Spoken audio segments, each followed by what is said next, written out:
Welcome to the KuppingerCole Analyst Chat. I'm your host. My name is Matthias Reinwarth. I'm an analyst and advisor at KuppingerCole Analysts. In each edition of this podcast, we have one guest joining me, often a fellow analyst or another interesting partner. And today it is my colleague and founder and principal analyst of KuppingerCole, Martin Kuppinger. Hi, Martin. Hi, Matthias, and welcome to all the attendees. So great to have you again here. Again, we are talking about a really current topic and something that is really happening just out there. We're talking about, and we have to talk about it again. We did this actually in one of the earliest editions of this podcast. We have to talk about cybersecurity. We have to talk about phishing. And just right now, with the corona crisis being in full swing, corona-related and COVID-19-related phishing schemes are really exploding. What is your first reaction when you think of that? No surprise. I would say would be my first reaction.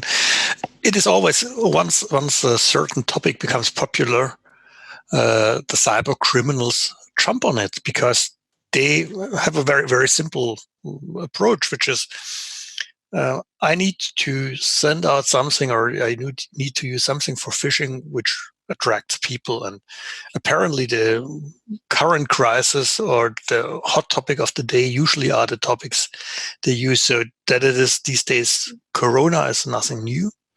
It just works well because people are spending more time looking at these topics than ever before. And they're searching for corona-related information. They are searching for some sort of gears, such as masks and other stuff. And so the potential is huge for cybercrime. Exactly, and I've just looked at a recent article on Medium, which says it's really the phishing schemes around this topic really have jumped up at an immense pace. So they talk about more than 660% since February. So this is really something that obviously has a lot of attention, and it's really, as you said, the cyber criminals are jumping on that bandwagon. And maybe we can have a short look at the different types of threats that are out there, because of course everybody thinks of mails that are spread and try to make you click on links with current information like coronavirus maps. But there's more to come. But I think we should start with these mails. Yes, I think mails apparently are. So the one I'd like to add is I think that the opportunity never has been better to sort of skip the mail, because frequently the mail is either you have an attachment or you have a malicious link in the mail.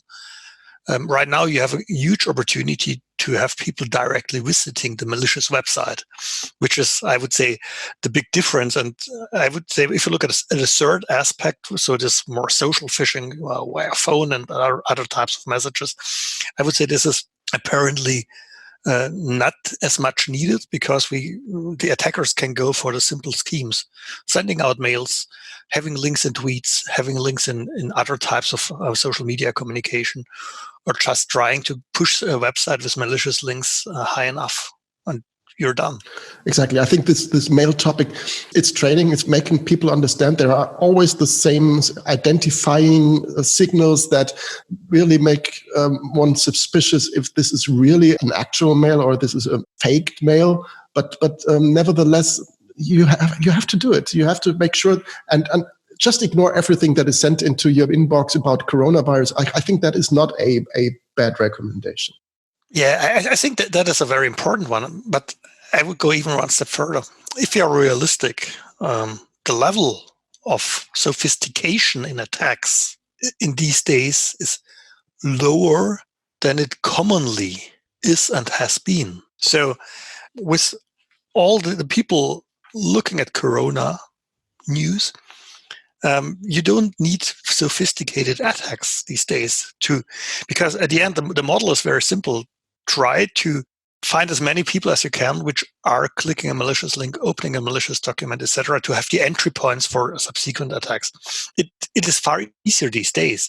So you don't need sophisticated attacks. The good news on that in some way is if you use the same measures the same actions as you commonly do in your sort of everyday self-protection against phishing attacks, you should be already pretty much on the safe side. And that is what Matthias brought up. So the one thing is, and this is a standard rule, be suspicious if you receive a mail from someone you don't expect to receive a mail from. Be suspicious regarding clicking links from sources you don't know. Never open a document which is attached to a mail if you don't have really good proof that this is secure to do. But all these are standard recommendations I bring up in every security awareness training I do myself. And by the way, if you look at our website and for instance, our blog, you'll find a 5-minute security awareness training where everything is in. It's really easy to do at the end of the day. Just, so to speak, activate the good human sense of the people of your team, give them some hints of what to look at. And one of these hints was Matthias already provided. I added some more. One thing to think of as well is to think of applications that you download to your mobile phone or even to your PC. There are lots of apps around that aim at providing good information about the coronavirus and that are aiming at helping in this crisis. And as they are available, there are lots more which actually just pretend to be doing so and abuse your resources, your data on your mobile phone, and use this information and your credibility in a manner that is really not what you really want. So maybe just an additional recommendation here: only use and download applications from known sources, from checked sources where somebody is really safeguarding the app store that you're using, and really make sure that the application that you are using is really the actual one and not a counterfeit one, so that you can be sure that not your mobile phone is being compromised, which might be then again be used for sending out phishing mails. Yeah, and I think, again, this is I would say a standard recommendation. Don't install apps you're not sure about that they are the right apps, and that's apparently even more the case when it comes to Corona. So we have this discussion about Corona tracking apps and which are privacy sensitive enough or not, which to use, and there are very few trusted sources for such apps. And if it's about news, honestly, for me, but I might be different from others here, for me, my regular sources of news, so that 2 or 3 or 4 news websites or news apps I'm following consequently are sufficient. So I found for myself a good mix of different perspectives on things. I look at these and that's it. And at some point, I also feel that I have enough, for instance, Corona news.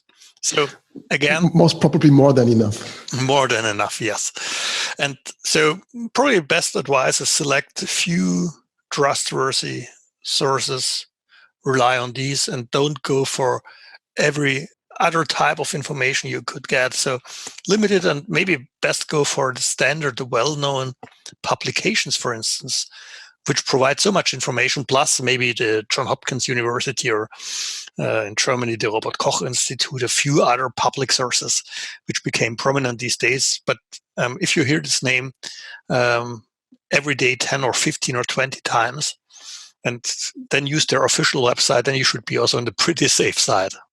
Exactly. So to sum it up, it is nothing new. It is just another trigger that is used when it comes to making people clicking links or downloading software or visiting websites. It's just a different trigger. Stay vigilant, stay just critical when it comes to every mail that you receive. Recheck them. Don't download unknown software. And of course, you need to have a good endpoint protection. So some anti-malware, some antivirus, of course, being installed on each device that you're using. If you use these recommendations, which are not new at all, I think you should be safe and just be, as you said, Martin, it's really just use your good common sense, and that might help in that situation as well. Yeah, and do a simple 5-minute security awareness training for everyone. You might target it a little bit more at Corona, show some samples. There are some well-known samples available in the internet to illustrate it. The good thing is, and that's what I always say, everyone in his personal life is as well at risk. So it's not only the business, it's also the personal side. So people understand that they are interested in learning about it to protect themselves. Just do it and trust with a little education in the good human sense of the people. That's a great summary again. And I think that's it for today. Thanks, Martin, for joining me with regards to this topic, which is really on everybody's mind right now. And looking forward to having you in one further edition very soon. Thank you, Martin. Thank you.